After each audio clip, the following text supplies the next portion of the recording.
Talk with Tyson Bryden. Come on for the ride. We'll take you inside.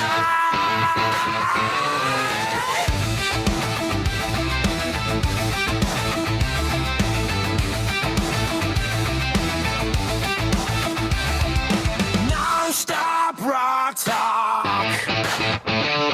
It's non-stop rock talk with Tyson Bryden. Come on for the ride. We'll take you inside.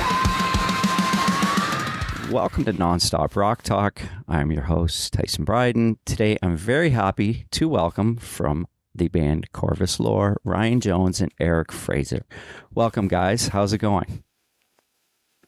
Hey, Great. It's great, man. It's awesome. Nice to be on your show, man. Yeah, thanks for joining me. Before we actually talk about the music, possibly you guys can give me a little backstory on Corvus Lore, just the kind of inception background, all those important details. Yeah, you want me to take that one, Eric? Or Sure. Yeah. yeah, so each band member before Corvus Lore came to fruition obviously had other projects going on. Eric and our longtime bassist who just left the band recently were in some tribute bands. Drummer Joey, he was doing a lot of original music with a band called Big Wood, I think was the name of the band. That's a great, that's a great name. And Eric, you're on Sony label, right? Doing a Latin rock band or something like that, right? Yeah. That was Sony EMI back in 2000. All right. And I grew up in Southern California, always did original music. I've always just was in a band called August Again and just always wrote my own stuff. I never did any tribute bands or any cover bands and stuff like that. So eventually when I moved to Northern California, I met the guys at Corvus Lore and we connected and took off. You guys have a brand new single out that dropped on July 4th, I believe, entitled Feather Me Through. Possibly you can tell me a bit about the song. I mean, what I noticed immediately is the production quality is fantastic. It's very full sounding. Guitars are crisp. The drums are thunderingly solid, which was something that I came up with. I was like, yeah, those sound very, very big. So, and vocal, it also hits nicely within the heaviness of the track. What can you guys tell me about this song? Yeah, so Feather Me Through is a song I wrote about me just going through and working all the emotions and stuff with the loss of my dad back in 2024. Very sorry. And so the idea of that song is really just, like I said, me just weathering that and my own process. But at the same time, still a song about resilience and hope and perseverance and just, always finding a way to carry on and move on through the most difficult things in life. There's always something beautiful to be had. And so, yeah, in a nutshell, that's really what the song is about. I mean, I don't really come out and just nail it right on the nose what it's about, because again, as I probably shared before, always like to write in a way to where it's, it means something to anybody else, That to me is super powerful. If someone could download the song and listen to it and it means something entirely different to them. But yeah, so this being all very delicate, hence the name Feather and all that, and just getting through it all is kind of how the title came along. And again, the purpose of the song is just for me to, grapple with everything that, I've experienced going through with my dad moving on. Yeah. And I can totally relate to that because my dad passed 5 years ago. Mm-hmm. And I'm going to share this a little bit because my mom is just in the process of selling the house that my dad and her had for the last 20 years. So tough. Yeah. And my wife was going to help her and I was avoiding it because I was like, I don't know if right. Because going to the house reminded me of my dad, right? Because going Right. there and all his stuff is there, and now this new place he's going to go to, it's going to be one less thing that is going to remind me of him, right? So it took me a little bit of time to actually realize that in myself, that I was like, this is why I'm struggling with this and why I'm fighting with this. So, I mean, I totally, it hits you in ways that you don't even know are going to hit you even 5 years after, right? So I totally Right. Yeah, I know. It still feels like yesterday. yeah, and that 5 Yeah. years ago it felt like the same thing. So I understand, and I mean I don't think we know until we actually lose a parent what it actually feels like, right? So, but at least you got some music out of it, which is amazing, which I Right. think is fantastic. fantastic. Be able to share that, and you're talking about the drums and the production of it. I mean, we teamed up with Tim Narducci again, who's our producer, who produced the Lucida, the last album. And yeah, he's got his spidey senses all over that stuff, and he's recording the rest of the album with us. So he did a phenomenal job and just, really producing that. And Brad Barth mixing, at the studio. He's an engineer at the studio that we record at Audio Voyage. So yeah, it just came all together. It came really together in the last minute in a lot of ways. So will this song coincide with a forthcoming album now? This will be our third album. Yeah. So yeah, we're in the midst of, dotting the I's and crossing the T's on the third album right now. We still got some tracking to do, but it's more than 3/4 of it is done. Cool. So that's probably a little bit of a ways in the future then, is it? Yeah, we're thinking later this year we'll drop it. Right on. Will it be will there be physical copies, or will it strictly be streaming? That's a good question. I don't know if we'll do I am a fan of physical copies. I like to have something tangible in my hand, Yeah. I wouldn't mind doing vinyl. I know that's a big thing, but that'd be pretty cool to do. Yeah. Agreed. Yeah, I've recently, this is funny too. I had 2,000 CDs. So I had them in boxes in my shed out in my backyard. So the other day, and I was having a hard time parting with them for some reason. So, and they were sitting in these boxes for about a year. And finally, I got rid of them the other day and took them to a used CD shop. And that was hard, a little bit hard, because I'm like, this has been 30 years of my life of, since CDs of the inception, because I love music so much and I was always listening to them, but I switched to vinyl. So a lot of stuff I have on vinyl now, not 2,000 vinyls, but I probably have about 1,000. But anyway, so the funny part was that I said to my girlfriend or my wife, I said, I bet you they're probably only going to give me like $100. So the guy phones the other day and he says, listen, I've only gone through about 3 of the boxes because there were 7 boxes. He goes, I'm going to give you $500 for what you just gave me. And I was like, really? I was like, that's amazing.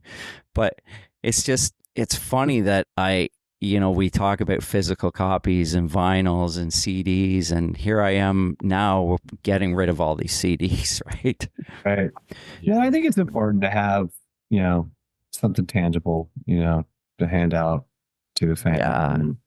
Yeah. Just for yourself. But it's too easy to do the streaming stuff all the time, which that's supposed to be. But then again, I think when the lights go out, you'll have a physical copy that you can play. So well, and that's just it. It's like, and for me, it's always been, if I'm a fan of a band, I want to support what they're doing, as opposed to just going on the streaming site that I pay for and just listening to their music. I'd rather say, you know what, I'm going to give my $20 or my $50 for the vinyl because I really like this band and I want to see them be successful, where I'm buying the physical product, right?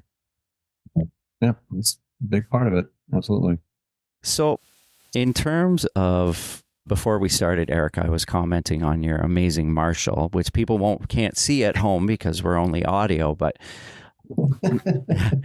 In terms of gear, you both play guitar in the band. Yeah. And as you guys know, I'm a good player as well. What kind of gear do you guys use to create the sound? Yeah. I mean, we have, a few different options in terms of like things that we would use in the studio. So I particularly lean on this 100-watt Holbrook amplifier, it's a Marshall flavored amp. It's based on a 1968 Super Lead. And I basically have just put some bells and whistles in it to make it just more user friendly in a live scenario. So it's got a master volume and it's got an effects loop installed in it. And then typically I'll play Gibson style guitars. So I have two Les Pauls. One is a 74 Nice. Custom, which I've had for a long time, and just recently got a new Explorer that's on the album. Yeah, and Ryan, talk about your stuff too. Yeah, no, I have we have an amp builder that we know, Holbrook Amplification, basically founded in Santa Cruz, California. He built me a custom amp, Holbrook amp. It's built off this kind of the same Plexi DNA Marshall type style Cool. as Eric was talking about. Mine's a 50 watt, and I play through two Celestion 70s greenbacks speakers in that cabinet, Cool. which I love, kind of warm. And then I pair it with a greenback from the 80s to give it a little bit more bite. Oh, that's cool. And then another amp I like to use is a Dirty Shirley Friedman combo 40 watt. Oh, those Friedmans are nice. It's a great amp. And but yeah, my guitars, I don't have as many guitars and glorious guitars as Eric does, because I mean he's a lead guitarist. He needs to have more. I'm trying to find a way to get the guitar off of me, but I have a couple of Gibbies, Gibsons. Like I love the semi hollow body. It's like a 339 Nice. Gibson. And one of my faves is the past couple of years is a brand made by Nick Huber. He's a German luthier. He has amazing guitars. And this is kind of like a Les Paul style junior, but it's called a Crossstatter. And the thing is just a beast. It has a P90 and the neck, and your classic like 57 humbucker in the bridge. So yeah, it's fun. You can go down a rabbit hole on all that stuff. Yeah. So how do you guys, when you're coming up, like you said, Eric's the lead player, you're the singer, rhythm guitar player, I guess you would call it. How do you guys come up with parts on songs? Do you do you guys sit down and talk about it? How do you guys work together? Right. Typically I'll have something that I drum up, and then I call up Eric, and we get together and we just start trading ideas, or, we just record something on these amazing devices, our iPhones, right? Yeah. I mean, the capability of that, and just send little snippets back and forth. Neither one of us have a studio. So yeah, we just kind of, just trade ideas that way. We'll get something started, one of us, and then we just bounce ideas back and forth. Yeah, I would say that, I mean, to Ryan's point, he typically has something in the form of like, it could be a riff part, a verse part or a chorus part. And really what I'm doing when I'm collaborating with Ryan is just trying to think of different avenues that we might take in a bridge or in like a chorus or solo section, or just oftentimes just even coming up with like what might be fitting under the guitar solo section. But we've been doing it now for 10 years, so we kind of have a really good feel for like how we work together. Yeah. And so yeah, I mean, and I love kind of being that person that might, just think of something completely different, but still works within the context of the song. That's awesome. Well, thanks for that, guys. I mean, I'm always curious about two guitar players because, As you know, I don't get to doing the tribute thing that I do. I don't get to really play with Right. another guitar player. So I'm always curious how guys work together and how they come up with stuff. I mean, over the years, there's been so many bands with two guitar players that stuff that you're like, how the heck did they ever come up with that? Or, you know, Right.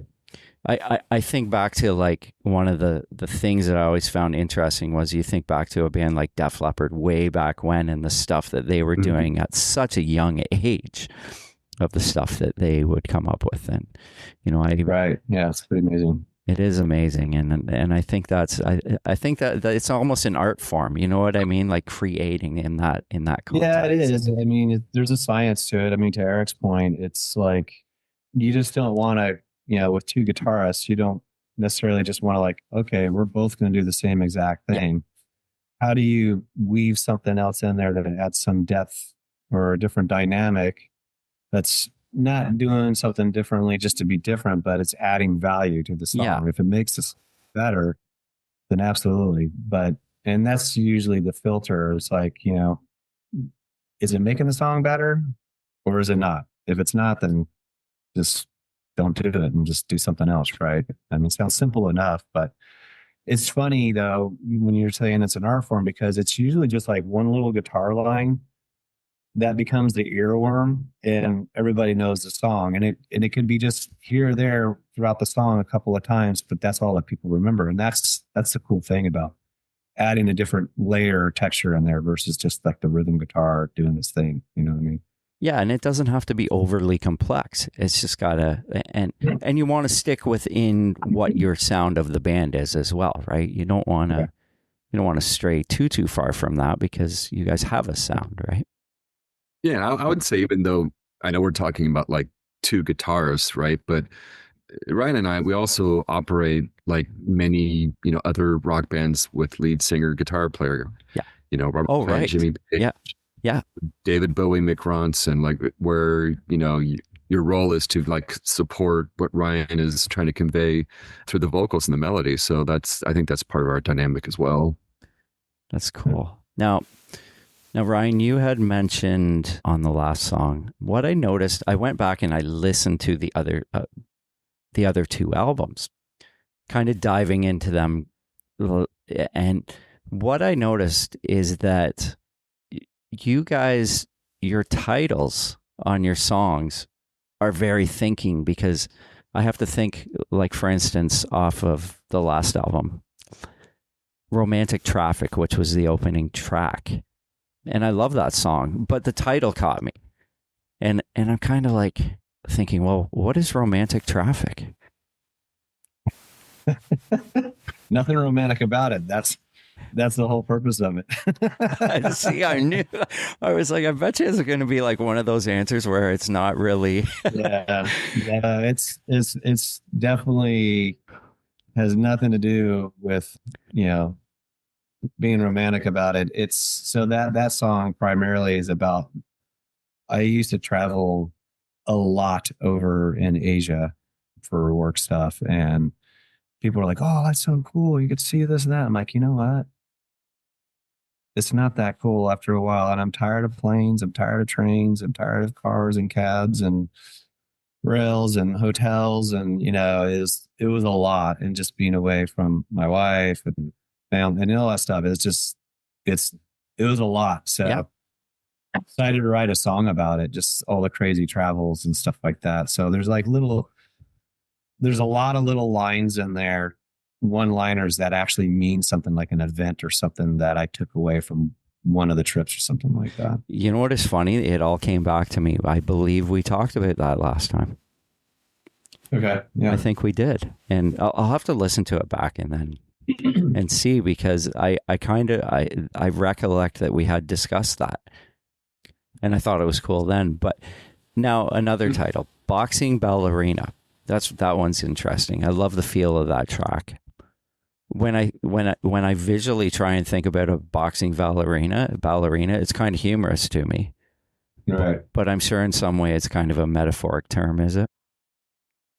Yeah, that song really deals into where you might have a significant other or a close friend or relative, family member, whatever, where you have significant differences in terms of, it could be anything, all kinds of viewpoints in life, but you still stand in the gap or whatever you want to call it, and make sure, you do anything you can to keep that relationship because of the closeness of who they are and what they mean to you in your life. But you're going to take your lumps, you're going to take your bruises, you're going to take the punches and walk away with some battle scars because of these significant viewpoints and differences in all areas of your life or whatever. But you still love them for who they are. And so that's kind of like really the premise of that title, is just like, I'm just dancing around this stuff and doing what I can to make sure, the relationship can still be intact and no one walks away hurt. Now, Eric, when Ryan brings these songs, are you like, how did you come up with that? Or what the hell does this mean? Do you ever ask those questions? No, he told me the secret. He has these magnets on his refrigerator, and he just takes the words and jumbles them up. No, I mean, that's pretty much what I did. How'd you know? I typically, when we're doing interviews, we'll just point out like Ryan's powers that he has in coming up with powers, lyrics that are basically, not on the nose, and a lot of metaphor and just drawing meanings from different areas, and he says them in very concise ways, which I love. Like, if you can go read some of the lyrics that we have on our streaming platforms, and it's saying a lot with just those few key phrases. That's awesome. Yeah, because I often wonder when, like I said, as I'm reading these song titles and listening to these songs, I'm like, there's a lot on those two albums. There's a lot of titles that you're like, I wonder what that is. Mm-hmm. For instance, 7 Cents. Again, that made me think, and of course I thought about Bruce Willis, The Sixth Sense, but obviously that's nothing incorporated with that. Yeah. But what was your kind of vision with that one, Ryan? Man, you're going deep. Yeah. 7 Cents. Well, 7 Cents in a nutshell is, you talk about all the, your sensories that we all have, sight, hearing, taste, feel, all that stuff and all that. But it's something that we all can't comprehend, I guess is where I was going with 7 Cents, where there's a lot more or less going on in our world right in front of us that we cannot see and have influence within our lives. And I don't want to necessarily say it's like spiritual warfare or stuff like that, but to a certain degree, there is a lot of that, I believe. And it's all around us and we can't see it all the time. Right. But it's there, it's ever present. And so 7 Cents is really just about, we kind of go through our day-to-day lives with all these perceptions and feels and sights and like that. But at the same exact moment, there's something going on right beside you more than you can ever really comprehend or realize. Wow. Can I get me one? No, that's amazing. But when I see a title like that, I'm thinking that there's some depth to that. Right. And I think we have a 7th sense in a lot of ways is what I'm getting at. And you could feel it, and tap into that. That's amazing. So it's again, that's another song that's not really right on the nose, so, I'm revealing all my secrets of the songs right now. Oh, I'm sorry. I'm sorry to do that to you. I hope it's okay. I hope it's okay. It's fine. So now, Little Lovely Lies, which opens the self-titled release. I mean, all these titles bring up these thoughts of what is the artist thinking. And I think that can be interpreted in many ways. My wife just said to me the other day, she said, people, when it comes to lying, sometimes people can become addicted to lying. Once you start, you can't stop. Right. So when I saw that title, I'm thinking, okay, what would you... That was not as deep. No? That song is actually the inspiration for that. That's the title. I haven't heard anybody bring that up in a long time. That's about the Matahari. I don't know if you're familiar with the Matahari. I don't know if I am. I don't think so. So quick and skinny, it is is during World War One, there was a famous lady called the Mata Hari, and she was an entertainer, dancer, but it was believed that she was a spy. Oh, And cool. they believed she was actually a double agent spy. And she ended up being executed by firing squad. Oh, And it kind of remains to be seen whether or not she really truly was a double agent spy. But that song is really about her story. really?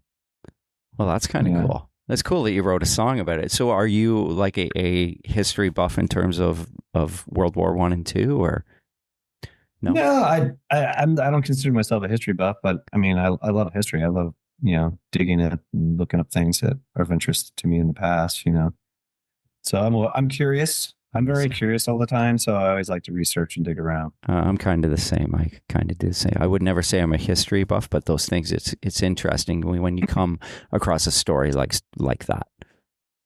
Right. So, Dizzy on You.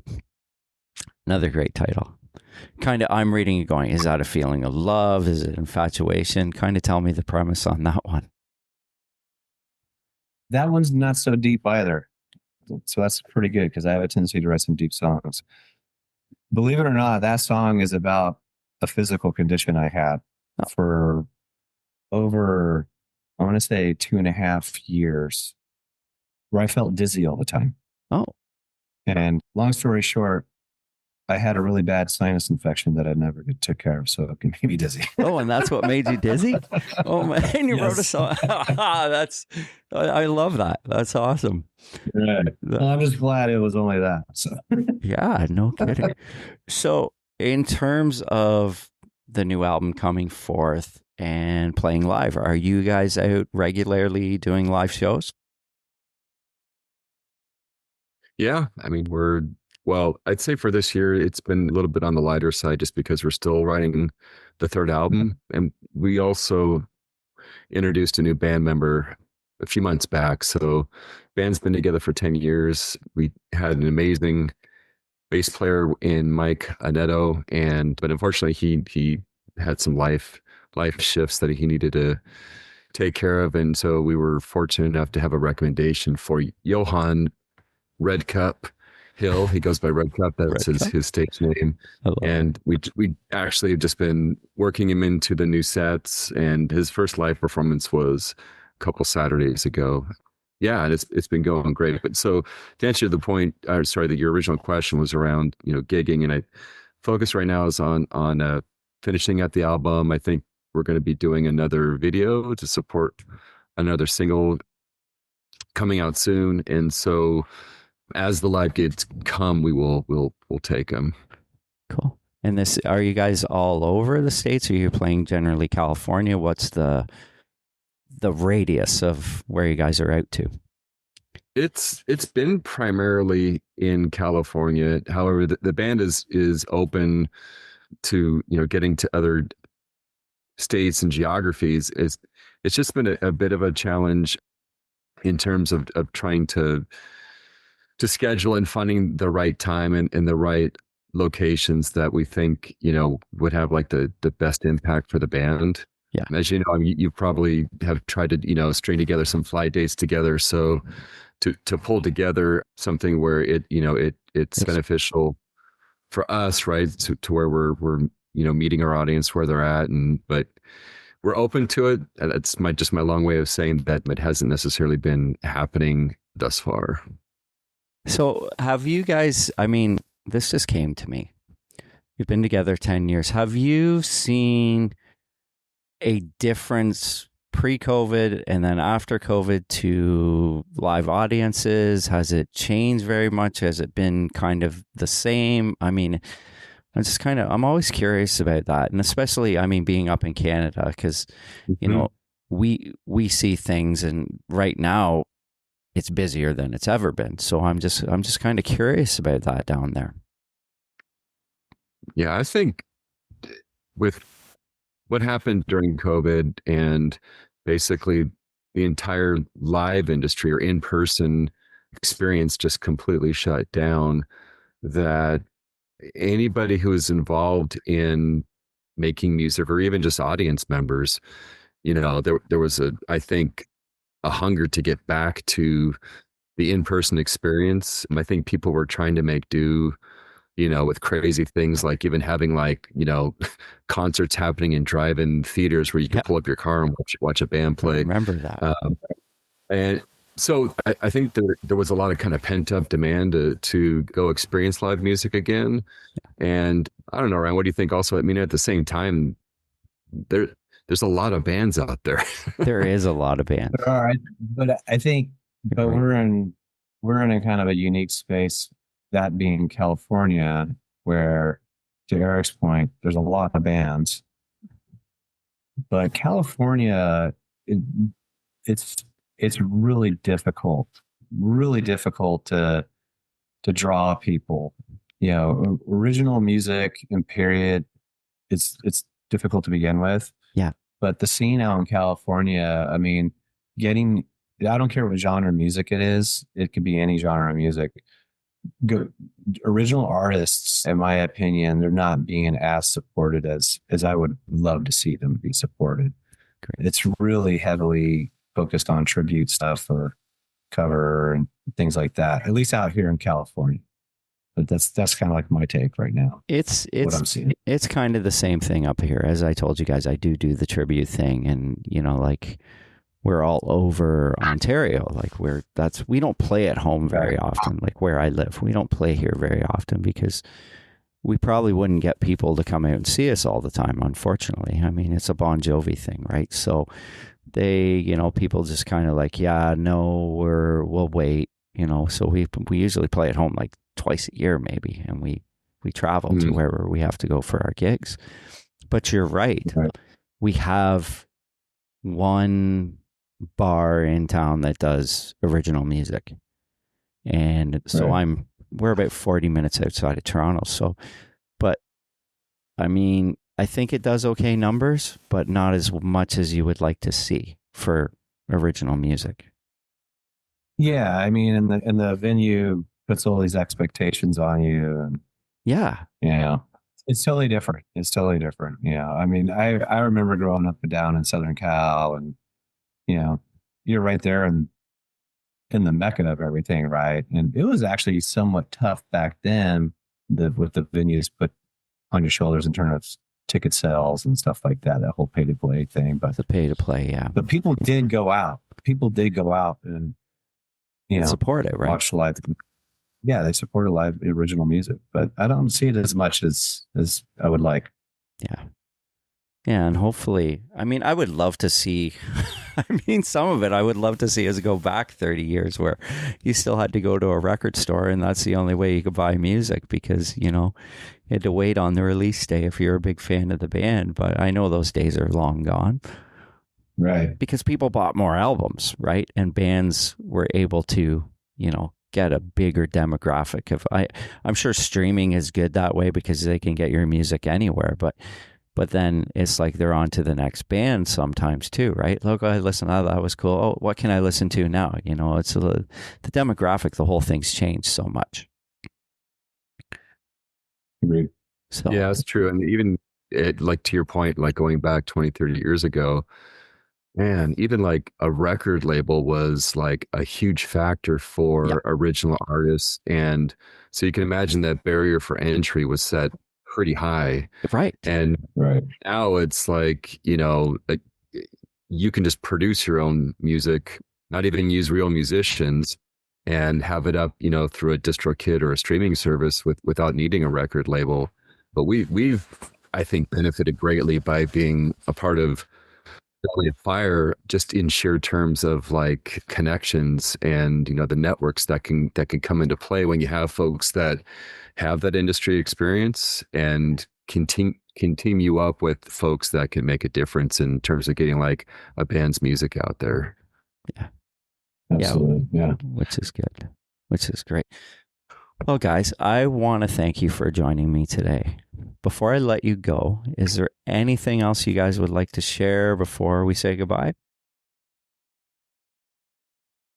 No, I just appreciate the opportunity to connect with you again, and your audience is, it's awesome. Very grateful for that. So, Appreciate the time as always, because I know everybody's time is valuable. So really appreciate it, Tyson. Yeah, I appreciate you guys coming on. It was great to, and I do apologize. I was like, wait a second. Yeah. Yeah, it's all good. It's all good. So, I would just ask that hopefully anybody listening, check out our latest single, Feather Me Through. And it's exciting to see how people are picking up on it. Check out the video. it's a cool song. It's an awesome video. The video is amazing. Really, really proud of that one. Cool. It's good stuff. I am myself. I'm gonna have to check out the video. I've only listened to the song, so I will check out the video as well. Yeah. You're gonna have to check it out. I will absolutely. It's really cool. Okay. Yeah. You'll have more questions. Yeah, and then I'll have more questions when I have you back on. And anyways, you guys have a great day. All right. Thank you so much, guys. No problem. Take care. Bye.